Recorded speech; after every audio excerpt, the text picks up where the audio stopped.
Olá, queridos irmãos, a paz do Senhor Jesus. Hoje iremos falar sobre o livro de Jó. Iremos aprender aqui na prática como montar um esboço de pregação a respeito do livro de Jó. Eu quero que você pegue um papel, uma caneta, pegue a sua Bíblia e comece a anotar aquilo que vai ser dito aqui nesse vídeo. A princípio, como iremos iniciar uma mensagem sobre Jó? Eu iniciaria dessa forma, falando a respeito de Jó. Quem era Jó? Como a Bíblia descreve sobre Jó? A Bíblia, quando vai falar de Jó, vai dizer no versículo 1, capítulo 1, versículo 1, que Jó era um homem sincero, um homem reto, um homem temente a Deus e um homem que se desviava-se do mal. Então a Bíblia começa mencionando a respeito da vida fiel que Jó tinha com Deus. A Bíblia começa mencionando a respeito do caráter de Jó, das qualidades de Jó, daquilo que Jó era diante do Senhor. E depois a Bíblia vai começar a mencionar a respeito das riquezas de Jó. Vai dizer que Jó era o homem mais rico do Oriente da sua época. Então Jó era um homem próspero. Jó tinha várias riquezas. Jó tinha bois, camelos, ovelhas. Jó tinha várias riquezas. Jó tinha muitas propriedades. Jó tinha muitos funcionários que trabalhavam para ele. Então Jó era um homem próspero financeiramente. Jó era um homem abundante, ele tinha várias riquezas. Só que o que me chama a atenção é que primeiro a Bíblia vai mencionar o caráter de Jó, para depois mencionar as riquezas de Jó. Porque para Deus o mais importante é a sua vida íntegra, é o seu caráter, é a sua postura diante de Deus. O mais importante para Deus não é a riqueza que possuímos, não é o tamanho das posses que temos. Não é a riqueza, não é o dinheiro, não é os bens materiais, não é as coisas. Para Deus, o mais importante é quem somos. E Jó tinha uma identidade, Jó tinha um caráter. Para Deus, o mais importante é o caráter. Então, anote isso aí, fale desse ponto, porque é muito facultativo, muito importante você abordar esse ponto na mensagem.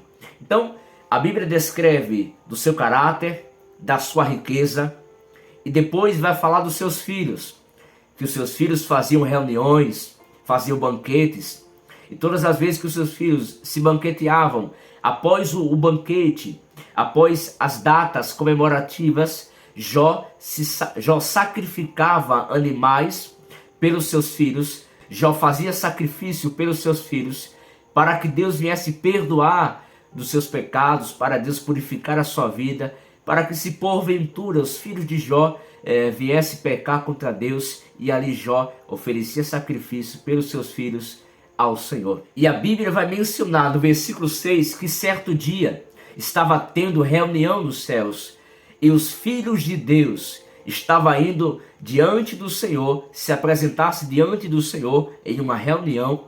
E a Bíblia diz, e veio também Satanás. Satanás apareceu naquela reunião, naquela ocasião, e Deus lhe faz uma pergunta para Satanás: de onde vens? E Satanás responde: de rodear a terra e de passear por ela. E o Senhor vai fazer uma segunda pergunta: observaste tu o meu servo Jó? Versículo 8. Porque ninguém há na terra semelhante a ele, pois ele é um homem sincero, um homem reto, temente a Deus e um homem que se desvia do mal. Então Jó tinha as suas qualidades. Mas observe, no versículo 1 do capítulo 1, quem fala sobre o caráter de Jó é um homem. Mas no versículo 8, quem fala do caráter de Jó não é o homem, é Deus. Então Deus confirma aquilo que o homem fala no versículo 1. Deus comprova o caráter de Jó, a posição de Jó, as qualidades de Jó. Então perceba que não é só ser aprovado pelos homens, elogiado pelos homens, mas o mais importante é ser aprovado por Deus, é ser elogiado por Deus. Há quantas pessoas que são aceitas pelos homens, são aprovadas pelos homens, mas diante de Deus são reprovados, não são aceitos, são desqualificados, porque não têm um caráter interior, vive uma vida de aparência. Jó não. Jó, além do seu exterior, das suas obras serem obras boas, o seu caráter, o seu coração, a sua vida sincera, íntegra diante de Deus, era uma vida fiel, era uma vida em que o próprio Deus testemunhou sobre Jó, o próprio Deus validou a respeito do testemunho de Jó. Então, muito mais do que ser aprovado pelos homens, é ser aprovado por Deus. E daí Satanás vai dizer: porventura, versículo 10, não cercaste tu de bens? Então, o que Satanás está dizendo? Que Deus cercou Jó de riquezas, de bens. Então, a vida de Jó estava cercada de que era Deus quem o abençoava, de que era Deus quem o fazia prosperar. Era o Jeová Jireh que abençoava a vida de Jó, o Deus que provê. Mas observe nessa parte em que Satanás diz: porventura não cercaste tu a vida de Jó? Então, ele está dizendo que a vida de Jó está cercada. Observe que quem está revelando é o próprio Satanás. Então, com certeza, algumas vezes, várias vezes, Satanás tentou destruir a vida de Jó. Satanás tentou acabar com a vida de Jó, queria atrapalhar a vida de Jó, o crescimento da vida de Jó, a sua vida íntima com Deus, mas ele não conseguia. Aqui nós percebemos e nós vemos o motivo de o porquê Satanás não conseguia acabar com a vida de Jó. Ele mesmo revelou o segredo. Era que a vida de Jó estava cercada por Deus. A nossa vida está cercada por Deus. A nossa casa está cercada por Deus. A nossa família está cercada por Deus. A sua vida está cercada por Deus. De modo que o diabo não pode fazer nada a não ser que haja uma permissão do Senhor. Deus está no controle da sua vida. Deus está no comando da sua vida. A Bíblia diz em Cantares capítulo 4, versículo 12, jardim fechado és tu. A Bíblia nos compara no livro de Cantares como sendo um jardim fechado, um jardim exclusivo, uma propriedade de Deus. As mãos do Senhor estão sobre as nossas vidas. As bênçãos do Senhor estão sobre as nossas vidas.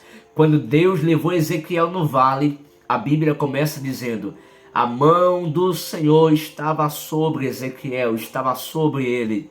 Então, a mão do Senhor está sobre a sua vida, seja no vale, seja na bonança, seja na escassez, seja na fartura, na tristeza, na alegria, em vida, na morte, na perca, no ganho. As mãos do Senhor estará sobre a sua vida. Deus está no controle da sua vida. Então, Satanás revelou que a vida de Jó estava cercada por Deus. Deus pôs uma cerca. Somente Deus poderia autorizar alguma coisa sobre a vida de Jó. Aí Satanás propôs a Deus, fez uma proposta: tira tudo que ele tem e verás que ele blasfemarás diante da tua face.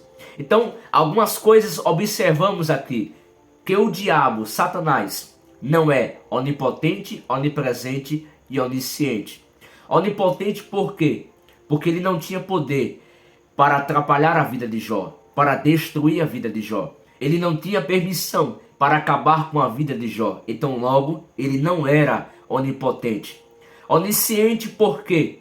Ele não sabia de todas as coisas. Porque se ele soubesse, ele bem saberia que Jó não iria negar ao Senhor, que Jó, no final de tudo, iria ter a sua vida restituída e restaurada por Deus.